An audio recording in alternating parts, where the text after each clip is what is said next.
Bon ben les amis, j'espère que vous portez très bien et que tout se passe très bien pour vous. Alors, chose promise, chose due, j'avais prévu justement d'aborder un sujet qui me semblait quand même intéressant, même si ça, bon, il faut dire la vérité, c'est par l'intermédiaire de différents messages que j'ai reçus via mon compte, pas via WhatsApp, que l'idée m'est venue de faire cette vidéo. D'accord, parce que j'entends dire ici et là, voilà, tel aliment traiterait tel mot, telle chose, il faut prendre telle chose, ça va traiter telle maladie. Et justement, on a l'impression que voilà, au bout d'un moment donné, ça traite tout à la fois. Bon, alors, on va essayer d'éclaircir au mieux, d'accord? Je vais faire de mon mieux d'éclaircir un peu la situation, en tout cas à mon échelle.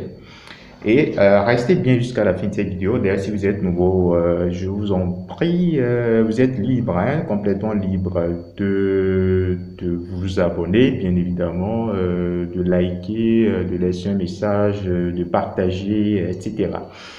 Alors, tout de suite, je vais faire l'effort de ne pas être trop long dans la vidéo, mais d'apporter quand même des informations importantes qui vont vous aider, en tout cas, je l'espère. Alors, d'où vient ce phénomène des super aliments? D'accord? Je dis bien super aliments. Alors, quand on dit super aliments, alors, c'est pas, on parle pas de Batman ou bien de Superman, Spiderman, etc. Bon, voilà, on parle de nutrition. Et là, on fait référence à des aliments qui auraient des pouvoirs vraiment, en tout cas, qui auraient des effets thérapeutiques exceptionnels, quoi. C'est-à-dire des trucs qui pourraient guérir des maux vraiment qui pourraient être très importants. Alors, il faut comprendre une chose. Déjà, quand on parle de super aliments, c'est vrai, on peut faire référence à plusieurs types par exemple, des algues comme quand la spiruline, la chlorella ou bien même le moringa, quand tout ça, quand ça a pris de l'ampleur, quand c'est rentré dans un phénomène de mode en quelque sorte, je dirais. Bon, enfin, c'est pas de la mode, mais c'est quand même quelque chose qui a pris un aspect marketing à un moment donné important. Je dis pas que ces aliments n'ont aucun effet. C'est pas l'idée. Alors, je vais partir un peu de l'histoire, d'accord, de comment la nutrition elle a évolué. Je vais en parler. Qu'est-ce qui s'est passé? Bah, la nutrition n'est pas tombée du ciel, d'accord? C'est une science. Et au début, voilà, les gens ils souffraient de certaines maladies à cause de certaines carences par rapport à certaines vitamines. Vous prenez par exemple la vitamine C, vous pouviez avoir des personnes qui embarquent, voilà, faire des traversées sur la mer pendant des jours et qui vont pas s'approvisionner suffisamment en fruits et légumes, qui n'ont pas assez de provisions et qui en cours de chemin, tombaient malades, avaient parfois des hémorragies. Et donc, progressivement, ça c'est juste un exemple, c'est juste un exemple pour illustrer le cas d'une maladie qu'on appelle le scorbut.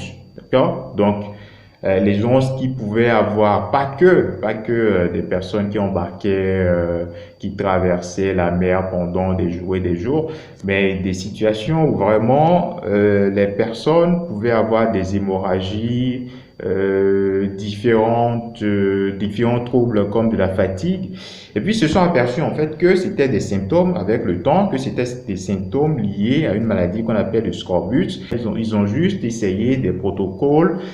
Alors, est-ce qu'il fallait appeler déjà ça protocole, d'accord? Parce que, voilà, on essayait plusieurs aliments, on essayait par exemple le citron, etc. Et ils se sont aperçus que bah, le citron pouvait avoir des effets contre ce type de pathologie, par exemple. Et puis, avec le temps, ils ont constaté que il y avait une vitamine au niveau de ce citron. Vous savez, le citron, ça fait partie des agrumes, d'accord? Donc, il n'y a pas que le citron qui contient de la vitamine C. Là, ils se sont aperçus que, voilà, dans le citron, il y avait pas que dans le citron, mais dans des aliments qui contenaient de la vitamine C, on pouvait régler les troubles liés au scorbut. D'accord? Donc, de là, ils ont découvert qu'il y avait une vitamine qu'ils ont nommée vitamine C. Au début, ils n'avaient pas nommé vitamine C. C'est progressivement que c'est arrivé. D'ailleurs, en général, les découvertes, souvent, ça se fait comme ça, progressivement. Et puis après, les gens se sont aperçus que les vitamines, c'est quand même des choses qu'on n'arrivait pas à fabriquer vraiment énormément dans l'organisme et qu'il fallait en apporter par l'alimentation, etc. Et avec le temps aussi, les industries se sont intéressées à tout cela, des industries pharmaceutiques ou bien la médecine naturelle, bien évidemment.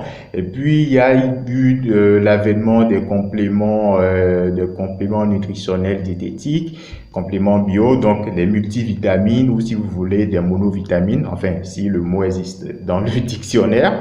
Aujourd'hui, il n'y a plus vraiment des cas de ces maladies qui étaient fréquentes jadis. D'accord? Donc, aujourd'hui, bien sûr, ils ont conçu différents types de suppléments diététiques, de suppléments alimentaires, de suppléments nutritionnels pour pouvoir pallier un certain nombre de troubles, d'accord, qui pouvaient survenir entre-temps, jadis.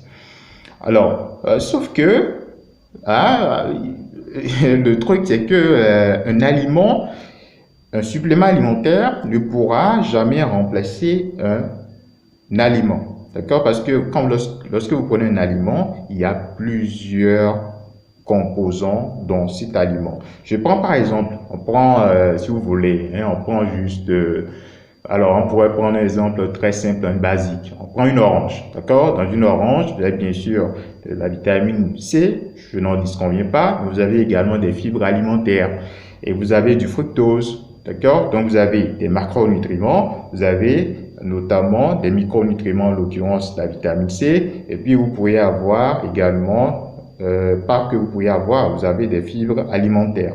Donc, l'aliment, le complément alimentaire ne peut pas remplacer complètement l'aliment. Par contre, les laboratoires, qu'est-ce qu'ils se sont dit? Logiquement, il fallait composer des multivitamines. D'accord? Donc, l'idée de composer des multivitamines, c'est quoi concrètement? Alors ça, c'est vraiment des pépites que je vous livre. D'accord? C'est vraiment des informations importantes. L'idée des multivitamines, c'est qu'à l'intérieur de l'organisme, vous avez des réactions biochimiques, des réactions chimiques. Et ce sont des réactions chimiques qui sont complexes. C'est pas juste un élément là qui va intervenir. Ce sont plusieurs éléments ensemble qui vont intervenir pour que la réaction puisse se passer normalement. Juste le processus de fabrication de l'ATP, c'est-à-dire c'est cette molécule-là, ce qui va nous permettre d'avoir de l'énergie. Toutes les réactions chimiques, ça va faire intervenir des cofacteurs importants. Et bon nombre de cofacteurs, d'accord? Donc, plusieurs vitamines seront importantes. Et c'est pour cela qu'il y aura parfois des sortes de multivitamines et des compositions différentes en fonction de l'effet souhaité. Et c'est pour cela que c'est important de connaître le terrain de la personne avant de prescrire un type de complément alimentaire. Il ne faut pas juste que le complément soit juste du bonbon ou enfin, on ne sait pas quoi. Alors, maintenant, revenons à la question des super aliments. Alors, quand on parle de super aliments, moringa, ou bien la chlorella, ou bien de la spiruline. Alors, vous savez, ces genres de produits, voire même la banane, hein, j'ai déjà lu une fois, enfin, je suis tombé sur une publication pareille que la banane pourrait faire telle chose. Alors, moi, je ne dis pas que la banane n'a pas de vertu. D'accord? Peut-être on en reparlera par rapport à la composition.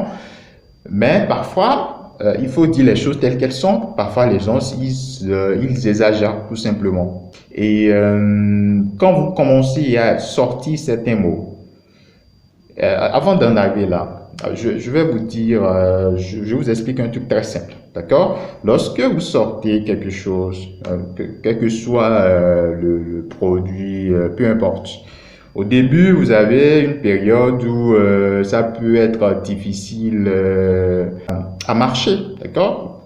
D'accord? Au niveau là, je parle vraiment côté marketing, ceux qui sont dans le marketing, qui font de la vente. Et puis après, il peut, pas toujours, il peut y avoir une phase de croissance. Et puis, il y aura une phase où il y aura, je ne sais pas s'il faut appeler ça de la stabilité, avant qu'il y ait une phase de déclin. D'accord? Alors aujourd'hui, est-ce qu'on parle toujours de la spiruline comme on en parlait autrefois jadis? Je vous pose la question. Est-ce que aujourd'hui, est-ce qu'on parle de la spiruline comme on en parlait il y a quelques années en arrière? Vous allez répondre bien évidemment que non. Donc, il y a souvent un phénomène de... Alors, encore une fois, je ne dis pas que les produits n'ont pas de vertu thérapeutique. Lorsque vous prenez ces algues marines qui peuvent contenir donc la chlorophylle, ça peut avoir des effets intéressants sur la santé. Et bien évidemment, que ce soit la spiruline ou le moringa, ça contient des acides aminés qui sont importants, du fer également et d'autres oligo-éléments qui sont importants. Je n'en disconviens pas. Mais toujours est-il qu'il y a un phénomène de marketing derrière. Et quand vous commencez à sortir des mots comme cancer, ce sont de gros mots, d'accord? Il ne faut pas s'amuser avec, d'accord? Et la nutrithérapie, c'est une thérapie de terrain. Un cas que j'ai pu rencontrer, un patient qui vient et chez qui on a mis un traitement antidiabétique, et qui décide de par lui-même d'associer des produits naturels à la maison.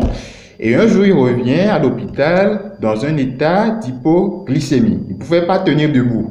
D'accord? Donc, il a associé des molécules, plusieurs types de substances. D'accord? Donc, du coup, vous avez plusieurs molécules qui finalement vont donner un effet cumulatif, donc qui vont conduire à une hypoglycémie. D'accord? Donc, attention souvent à ces associations parfois abusives. D'accord? Donc, les super aliments sont riches, on n'en disconvient pas. D'accord? Il y a une richesse en micronutriments, une richesse en acides aminés parfois, en fer, en chlorophylle. Et c'est important pour la santé, notamment lorsque je prends des personnes qui sont dénutries ou les enfants qui sont malnutris. Le moringa, ça peut être intéressant à incorporer dans certaines farines pour faire une sorte de bouillie pour les enfants pour pouvoir favoriser leur croissance. Je n'en disconviens pas. La spiruline, elle peut être intéressante lorsque vous avez des personnes adultes qui ont un problème de dénutrition. Je n'en disconviens pas. Mais là, on a parlé de dénutrition, de malnutrition. D'accord?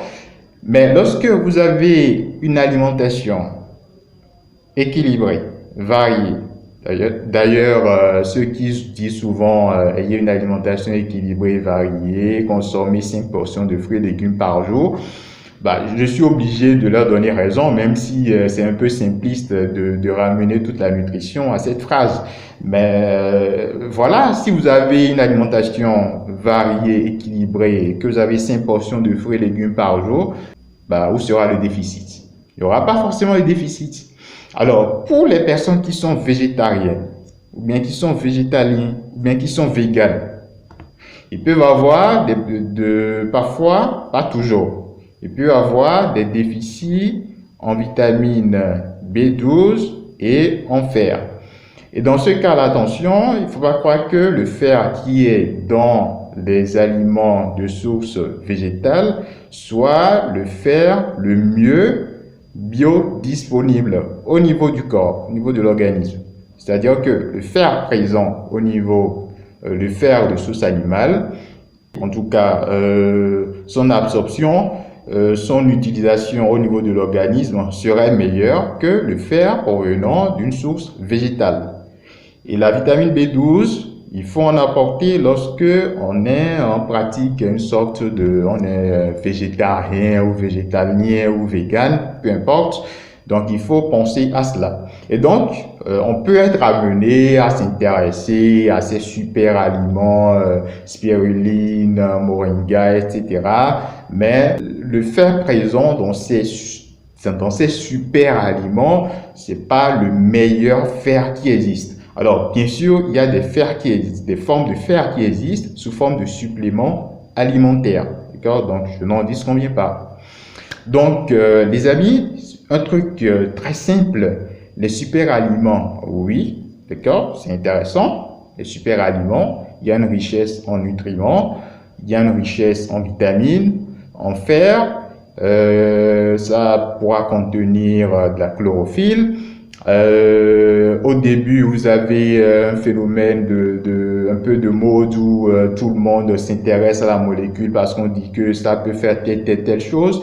Justement parce que, voilà, avec l'industrialisation, les produits fabriqués avec les engrais chimiques, on manque de produits qui ont des vertus, on manque d'aliments qui pourraient nous apporter plus de bien-être, de santé, qu'on est parfois obligé de nous orienter vers ces aliments-là qu'on découvrirait, qui créeraient un phénomène de mode en quelque sorte. Donc, ces super aliments-là, d'accord, lorsque le besoin, il est là, j'ai cité quelques exemples, mais il ne faut pas commencer à prendre ça à la légère lorsque vous commencez à sortir des termes comme le cancer ou d'autres maladies encore plus graves, où la personne, vous lui dites que prends cela, ça va traiter tous les maux de l'organisme. Parce que, une chose que j'ai pas dit, là c'est important, les aliments, certains produits issus de la phytothérapie, d'accord? Certains produits issus de la phytothérapie, les plantes notamment, contiennent des phytonutriments. Des phytonutriments, et il peut y avoir des substances au niveau de ces produits-là qui ont un effet, je dirais, qui vont agir à différents endroits au niveau du corps humain. Donc, c'est pas forcément ciblé sur un organe, donc ça peut agir à plusieurs endroits à la fois. Qu'est-ce qu'on va vous dire? On va vous dire que ça peut traiter le diabète, l'hypertension artérielle, ça peut traiter l'arthrose, ça peut traiter les problèmes oculaires, ça peut traiter les problèmes, problèmes de toux, de rhume, ça peut tout traiter à la fois. Pourquoi? Parce que ça contiendrait telle vitamine, ça contiendrait la vitamine C, du zinc, du sélénium, etc. Ça contiendrait tout formidable, on a le truc parfait, ça y est, c'est un super aliment. C'est là le souci. Le souci, c'est que vous n'êtes pas ciblé dans ce cas-là. Vous ne savez pas exactement ce que vous êtes en train de traiter et vous n'apportez pas forcément les doses exactes qu'il faut. La médecine conventionnelle, c'est différent, l'approche est différente.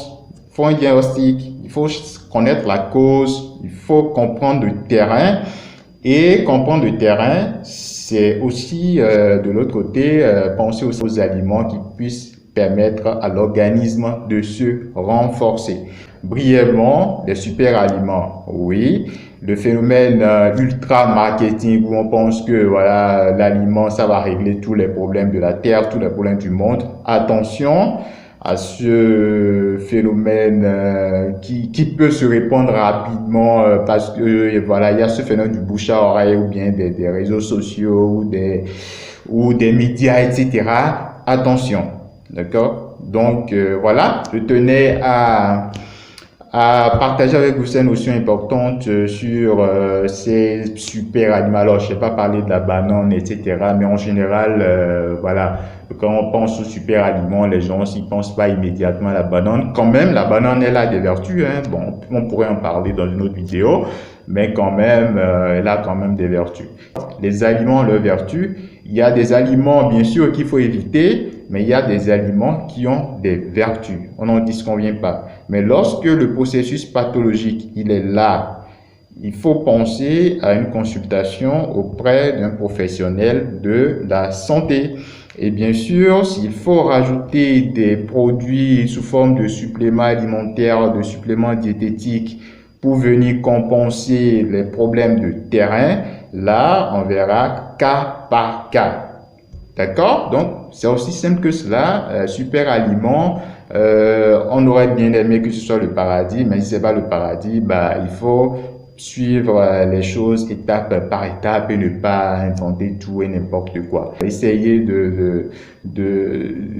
d'avoir cette réflexion en amont avant de faire des partages sur WhatsApp. Vous avez des gens qui vous transfèrent des messages. De transfert en transfert, on partage des messages pour dire, ah voilà, telle chose là, ça traite tout à la fois.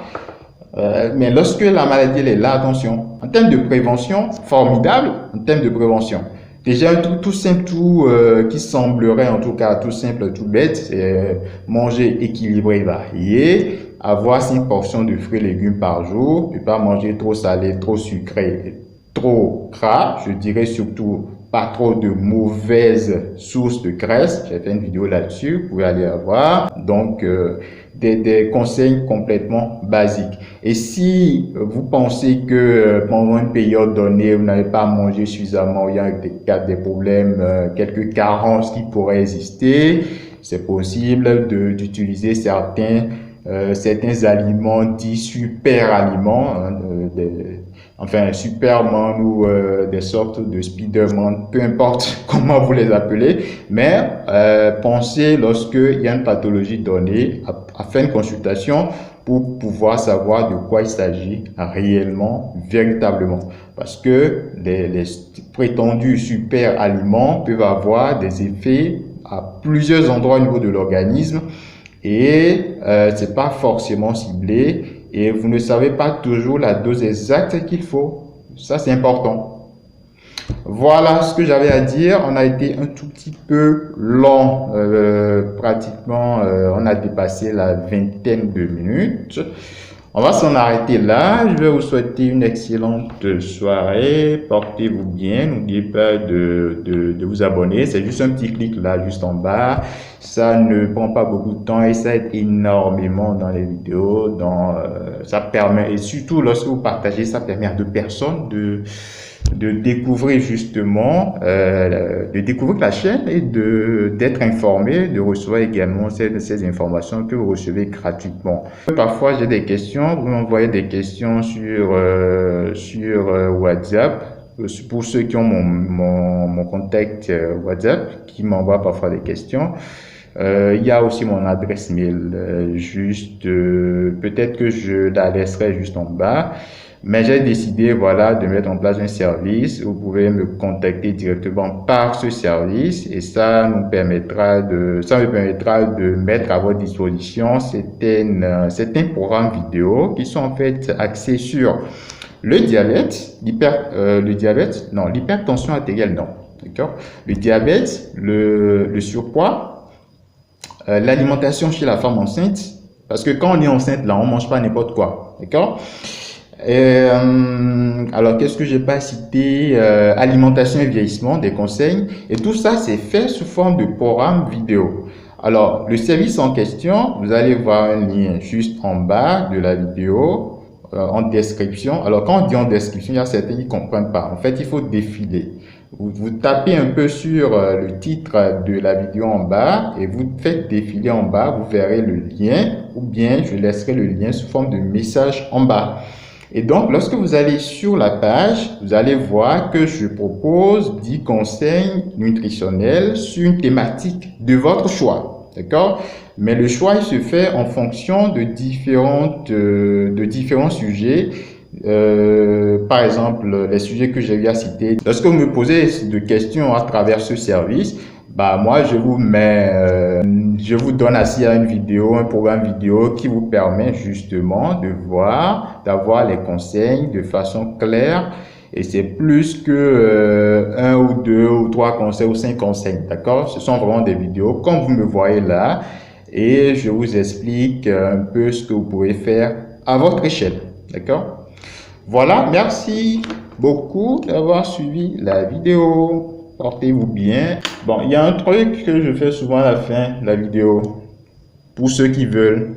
Pour ceux qui veulent pas, vous pouvez aller manger du cassoulet ou bien vous pouvez aller prendre une boisson pas trop sucrée en tout cas, mais ça peut toujours faire du bien d'aller se faire plaisir une fois de temps en temps. N'oubliez pas de vous abonner s'il vous plaît et de partager la vidéo, d'accord? Donc merci et portez-vous bien.